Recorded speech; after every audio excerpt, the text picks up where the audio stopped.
Mbak Rani, silakan masuk Mbak. Silakan duduk. Selamat pagi Mbak Rani. Pagi Bu. Ibu senang kamu bisa datang di Robika pada hari ini. Tapi kok kayaknya kelihatannya dari raut wajah Mbak Rani kok kayak lagi mikirin sesuatu ya? Apakah ada yang ingin Mbak Rani ceritakan Ibu?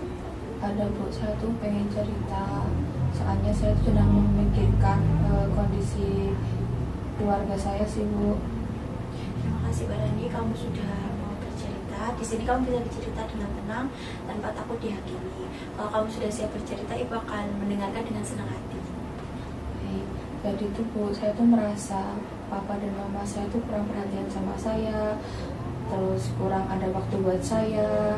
Mereka tuh kalau di rumah tuh cuma main HP, seperti itu Bu. Jadi kamu itu merasa tidak diperhatikan dan merasa kurang didengar oleh orang tua gitu? Iya Bu, saya merasa kurang didengar sama orang tua saya. Kamu sudah pernah mencoba terbuka dan mengajak mereka berbicara? Sudah Bu, saya sudah pernah mengungkapkan bahwa saya tuh cuma perlu waktu kedua orang tua saya Bu. Saya pengen ditemani saat belajar, saya pengen didengarkan ceritanya, terus saya juga pengen banget misal pengen nonton TV itu kan lebih seru ya Bu kalau bersama keluarga, seperti itu Bu. Itu langkah yang sudah sangat baik ya Mbak ya, karena banyak orang yang takut untuk mengungkapkan perasaannya, tapi kamu itu malah berani dan itu sudah hebat Mbak.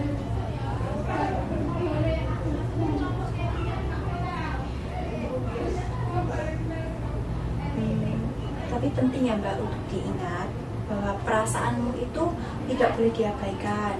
Kalau kamu boleh memilih, sebenarnya kamu ini ingin seperti apa hubunganmu dengan orang tuamu itu?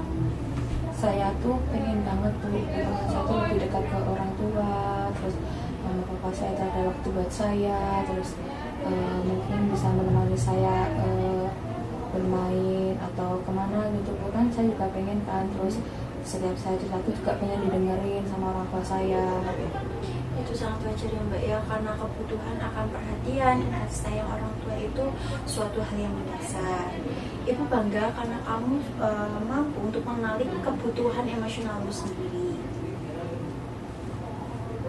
Tapi saya lelah Bu, mereka tuh tidak ada tidak ada perkembangan loh Bu. Saat saya sudah mengungkapkan semuanya itu, mereka tuh tetap sama aja Bu, nggak ada perubahan ataupun mereka tuh sadar itu tetap sama aja, mereka masih mainan HP di rumah, seperti itu Bu. Kamu itu berharga ya, dan wajar kalau kamu merasa butuh didengar oleh orang tuamu. Mungkin orang tuamu itu terlalu sibuk, tapi bukan berarti orang tuamu itu menganggap kamu tidak penting. Mungkin sekarang kita bisa mencari cara bagaimana kamu bisa mengungkapkan perasaanmu dengan cara yang lebih efektif. Contohnya apa ya Bu? Bagaimana kalau kita mencoba menulis surat? Kadang kan saat kita berbicara itu kita kesulitan karena waktu dan emosi.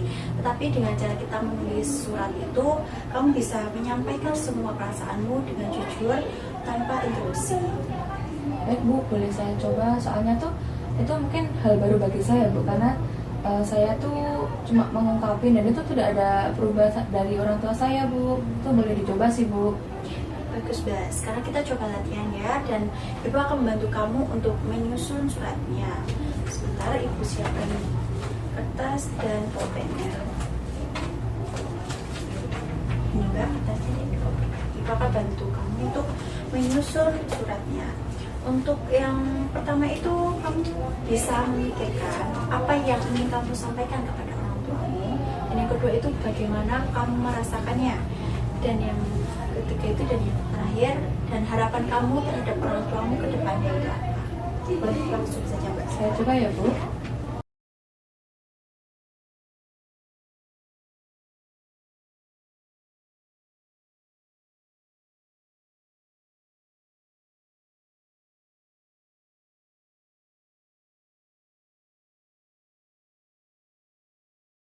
Nggak bisa buru-buru ya Mbak.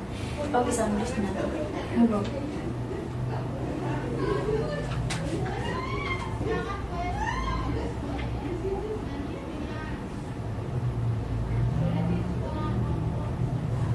Sudah Ibu, sudah selesai Mbak? Sudah.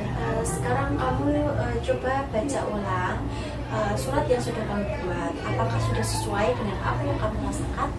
Baik, saya akan coba membacanya ya. Rani hanya ingin papa sama mama perhatian lagi sama Rani, mendengarkan cerita Rani, bermain bersama Rani. Rani merasa papa sama mama sekarang tidak peduli dengan Rani. Mama sama papa sekarang hanya sibuk dengan HP masing-masing.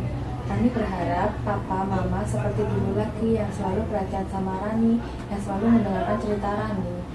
Itu luar biasa Mbak, karena di surat ini merupakan langkah yang besar karena kamu mencoba untuk membuka komunikasi yang baik dengan orang tuamu. Sekarang tinggal menentukan kapan waktu yang baik untuk kamu menyerahkan surat itu kepada orang tua Mbak Rani. Kapan kira-kira Mbak? Mungkin di minggu ini sih, malam minggu, soalnya setiap malam minggu itu kan pasti saya, papa, sama mama saya tuh makan bersama di meja makan. Mungkin itu waktu yang tepat untuk membeli surat ini. Itu pilihan waktu yang tepat ya Mbak. Berikan dengan niat yang baik tanpa menyudutkan siapapun, karena di sini tuh tujuanmu itu untuk mengungkapkan perasaan yang kamu rasakan, bukan untuk menyalahkan begitu. Semoga dengan surat ini papa dan mama saya sadar ya Bu, bahwa saya tuh butuh waktu mereka. Oke, Mbak. Apakah ada yang ingin diungkapkan lagi, ceritakan lagi? Sepertinya tidak ada sih Bu. Oke, baik. Semoga dengan surat ini kamu hubunganmu dengan orang tuamu itu bisa sehat kembali, lancar kembali komunikasinya. Baik, terima kasih ya Bu. Dengan saya bercerita di sini, saya sudah merasa lega. Saya juga merasa lebih tenang. Terima kasih ya Bu. Ya.